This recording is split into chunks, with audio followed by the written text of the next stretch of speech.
Hello बच्चों, मैं हूं आपकी हिंदी टीचर और मेरे क्लास में आप सभी बच्चों का हार्दिक स्वागत है। आज मैं आप लोगों के समक्ष करण कारक और अपादान कारक में क्या अंतर है इसे लेकर उपस्थित हूं। यद्यपि मैंने कारक के बारे में पहले ही आप लोगों को बहुत कुछ बतलाया है, कारक से संबंधित 3 वीडियो मेरे चैनल पर अपलोड है और लिंक डिस्क्रिप्शन बॉक्स में दे दिया गया है। आप डिस्क्रिप्शन बॉक्स में जाकर लिंक को क्लिक करके पूरे वीडियो को जरूर देखें। आपके फाइनल परीक्षा में इस तरह के प्रश्न पूछे जाते हैं कि करण कारक और अपादान कारक में क्या अंतर है, कर्म कारक और संप्रदान कारक में क्या अंतर है। इन प्रश्नों के उत्तर को आप खूब अच्छी तरह से तैयार कीजिए। देखिए, करण कारक और अपादान कारक दोनों की जो विभक्ति है, उनका जो चिन्ह है वह एक जैसा है। एक जैसा मतलब एक ही है, समझ लीजिए, से। इस वजह से क्या होता है कि बच्चे जो हैं बड़े परेशान हो जाते हैं कि वो समझ नहीं पाते हैं कि एक वाक्य जब उनके समक्ष दिया जाता है और उसमें से विभक्ति चिन्ह का प्रयोग है तो वो कौन सा कारक लिखें, करण कारक लिखें या अपादान कारक लिखें। तो बच्चों की इसी परेशानी को दूर करने के लिए आज का यह वीडियो है। यदि आप इस वीडियो को अच्छी तरह से समझते हुए देखते हैं, पूरी बात को अच्छी तरह से समझें कि करण कारक और अपादान कारक में क्या अंतर है, करण कारक किसे कहा जाता है, अपादान कारक किसे कहा जाता है, परीक्षा में उन्हें जरा भी परेशानी नहीं होगी। तो खूब ध्यान से इस वीडियो को समझते हुए देखिए। देखिए, करण कारक और अपादान कारक। देखिए, करण कारक की विभक्ति या चिन्ह क्या है, से और के द्वारा, ये 2 विभक्ति चिन्ह है। और अपादान कारक की विभक्ति चिन्ह क्या है, से। तो आप यहां पर देखिए कि यहां पर से है और यहां पर भी से है। अब दोनों कारक का चिन्ह आप जब से देखते हैं, यहीं पर तो कंफ्यूजन है। लेकिन यदि आप अर्थ को अच्छी तरह से समझ ले, यानी करण कारक का अर्थ क्या है, अपादान कारक का अर्थ क्या है, तो आपको कोई दिक्कत नहीं होगी। तो इस के द्वारा को अगर आप किसी वाक्य में देखते हैं तो आप तुरंत उस कारक का नाम करण कारक लिख देंगे। लेकिन यदि से है तब आपको वाक्य को समझना होगा। तो सबसे पहले करण कारक किसे कहते हैं, इसे समझ लेते हैं। देखिए, करण कारक, करण कारक के द्वारा हमें क्या बोध होता है, माध्यम और साधन। जैसे कि आप कहीं जा रहे हैं तो आप किस माध्यम या किस साधन का उपयोग करके जा रहे हैं। हो सकता आप रेलगाड़ी से जा रहे हैं, हो सकता आप हवाई जहाज से जा रहे हैं, हो सकता आप अपने पैरों से चलते हुए जाएं। तो ये जो जाने का साधन आपने क्या अपनाया, रेलगाड़ी, हवाई जहाज या अपना पैर। तो यही है साधन, यही है माध्यम। इस बात को जब आप समझ लेंगे तो आपको कोई दिक्कत नहीं होगी। देखिए, क्रिया को संपन्न करने के लिए कर्ता का जो साधन होता है वह करण कारक पद में कहा जाता है। जिसकी सहायता से कोई कार्य किया जाता है उसे करण कारक कहते हैं। यानी आपने कहीं जाने का कार्य किससे किया, रेलगाड़ी से किया। आपको कहीं जाना था तो उस कार्य को कैसे किया, हवाई जहाज से किया। आप कहीं जा रहे थे तो आपने वो कार्य कैसे किया, अपने पैरों से चलकर किया। तो यहाँ पर रेलगाड़ी, हवाई जहाज या आपका पैर, ये क्या है, साधन या माध्यम है, जिसके द्वारा, जिसके माध्यम से आपने अपना कार्य संपन्न किया। जहां आपको जाना था आप वहां चले गए। तो ये माध्यम या साधन का बोध जहां भी आपको मिलता है, जहां भी दिखता है, वहां पर करण कारक है। अब कुछ उदाहरण से समझते हैं। जैसे राम कलम से लिखता है। अब यहाँ पर देखिए, राम करता है क्योंकि राम लिखने का कार्य कर रहा है। राम कलम से लिखता है। पहले देखिए, राम लिखता है यानी राम लिखने का कार्य कर रहा है, किंतु वो लिख रहा है किससे, कलम से। तो यहाँ पर कलम क्या है, माध्यम या साधन है, इसलिए यहाँ पर करण कारक है। दूसरा देखिए, हम आंखों से देखते हैं, यानी हम सभी क्या करते हैं, देखते हैं, देखने का कार्य करते हैं। किंतु ये देखने का कार्य किसके द्वारा संभव हो रहा है, आंखों के द्वारा। यानी आंख यहाँ पर साधन या माध्यम है। तीसरा देखिए, अधिकांश लोग साइकिल से आते हैं। अब बहुत सारे लोग हैं, आने का कार्य करते हैं, उनका आने का माध्यम क्या है? साइकिल है, वे साइकिल से आते हैं। चौथा देखिए, रीता पेंसिल से चित्र बनाती है। अब रीता नाम की एक लड़की है, वो चित्र बनाने का कार्य करती है, लेकिन वह चित्र बनाने के लिए कौन सा साधन अपनाती है, कौन सा माध्यम अपनाती है? पेंसिल। वह चित्र बनाती है लेकिन पेंसिल की सहायता से बनाती है, तो यहाँ पर भी करण कारक हो गया। पांचवा देखिए, श्याम के द्वारा यह कार्य संपन्न हुआ, यानी श्याम ने कोई कार्य पूरा किया। ठीक, तो कार्य किसके द्वारा पूरा हुआ? श्याम के द्वारा। तो यहाँ पर जब आप के द्वारा देखें तो आप एकदम निश्चिंत होकर के लिखें करण कारक। लेकिन जहाँ पर से विभक्ति चिन्ह का प्रयोग है वहाँ पर आप वाक्य के अर्थ को जरूर एक बार समझें, तभी आप करण कारक और अपादान कारक में अंतर कर पाएंगे। तो यहाँ पर जो उदाहरण प्रस्तुत किए गए हैं, इस उदाहरण में कलम से ये है माध्यम या साधन, आँखों से यह भी माध्यम या साधन का बोध कराता है, साइकिल से यह भी माध्यम और साधन का बोध कराता है, और पेंसिल से ये भी माध्यम और साधन का बोध कराता है।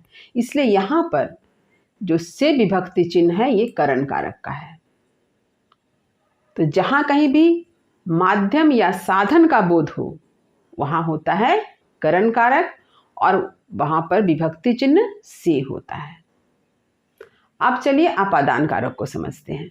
अपादान कारक ने अलगाव का बोध, अलगाव माने अलग होने का बोध।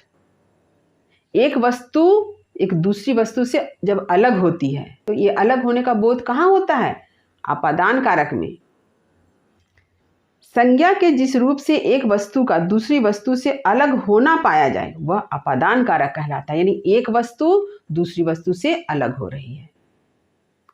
जैसे आप दुर्गापुर से चले गए, आप कोलकाता से चले गए, आप वाराणसी से चले गए, यानी आप दुर्गापुर से अलग हो गए, कोलकाता से अलग हो गए, वाराणसी से अलग हो गए, तभी तो आप चले गए, यानी यहाँ पर अलग होने का बोध हुआ। कुछ उदाहरण से समझते हैं। जैसे पेड़ से पत्ता गिरा। अब देखिए यहाँ पर ये पत्ता है, ठीक, पत्ता गिरा, तो गिरना क्रिया है।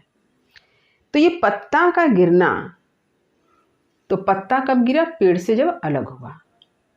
तो पेड़ से यानी पेड़ से अलग होने पर ही पत्ता कहाँ? जमीन पर गिरा। तो पेड़ से यहाँ पर अपादान कारक है क्योंकि अलग होने का बोध हो रहा है। दूसरा उदाहरण देखिए, पेड़ से आम गिरा। ये जो आम है यह आम भी गिरा, यानी गिरा कहाँ? जमीन पे गिरा। तो कब गिरा? जब वह पेड़ से अलग हो गया। अब एक आम का पेड़ है, बहुत आम है, जब तक आम पेड़ पे लगे हुए हैं तब तक तो गिरा नहीं कहेंगे, लेकिन यदि कोई बच्चा एक पत्थर फेंका या आम बहुत पक गया तो क्या होता है? वो पेड़ से नीचे गिर जाता है। तो जैसे वो पेड़ से नीचे गिरा यानी वो पेड़ से अलग हो गया, तभी नीचे गिरा। तो यहाँ पर भी अपादान कारक है। वह साइकिल से गिर पड़ी।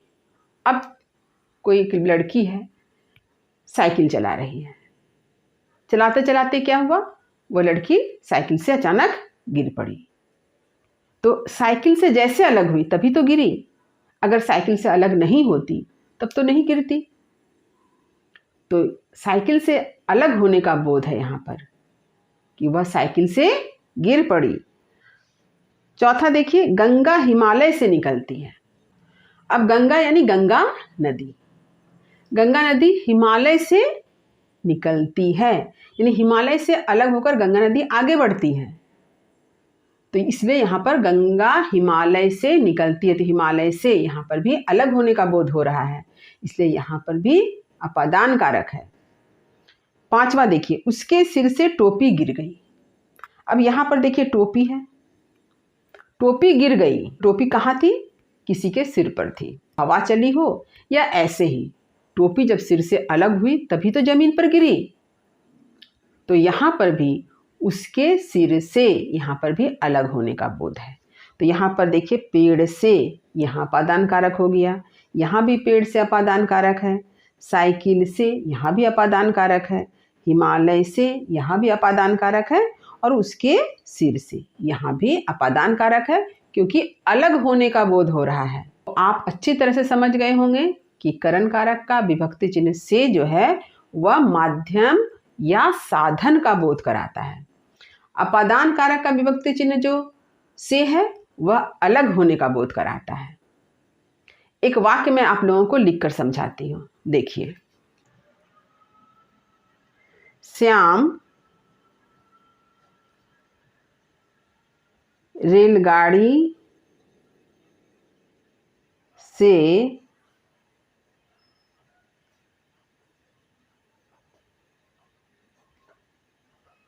कोलकाता से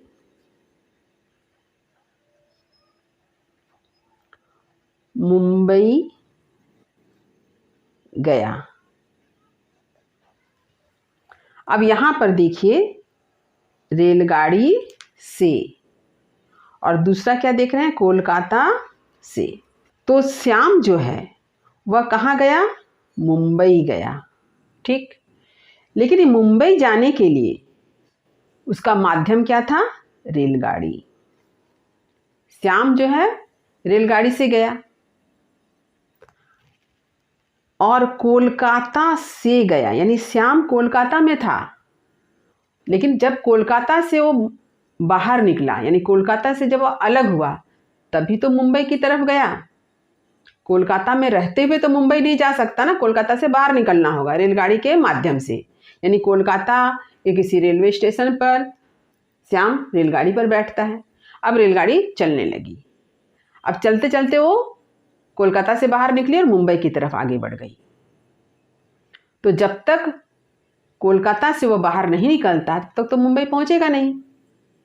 तो यहाँ पर कोलकाता से हो गया अपादान कारक, और मुंबई तक पहुंचने का साधन क्या है, रेलगाड़ी। इस वाक्य को आप अच्छी तरह से समझें कि यहाँ पर रेलगाड़ी से और कोलकाता से, यहाँ दोनों जगह ही से विभक्ति चिन्ह का प्रयोग है, लेकिन दोनों का अर्थ अलग है। रेलगाड़ी से यहाँ पर करण कारक है और कोलकाता से यहाँ अपादान कारक है। तो उम्मीद करती हूँ कि करण कारक और अपादान कारक का अंतर आप अच्छी तरह से समझ गए होंगे। फिर भी यदि कहीं कुछ समझने में दिक्कत हुई हो तो कमेंट अवश्य करें, वीडियो को लाइक करें, सभी पढ़ने वाले विद्यार्थियों में इसे शेयर जरूर करें ताकि सभी विद्यार्थी इसका अधिक से अधिक लाभ उठा सकें। जो बच्चे मेरे चैनल पर नए हैं वे चैनल को सब्सक्राइब जरूर कर लें ताकि हर नई वीडियो का नोटिफिकेशन आपको समय समय पर मिल सके। आपसे एक नए वीडियो में पुनः मुलाकात होगी, तब तक पढ़ते रहिए, जीवन में आगे बढ़ते रहिए। मेरी शुभकामनाएं आप सभी बच्चों के साथ है। धन्यवाद।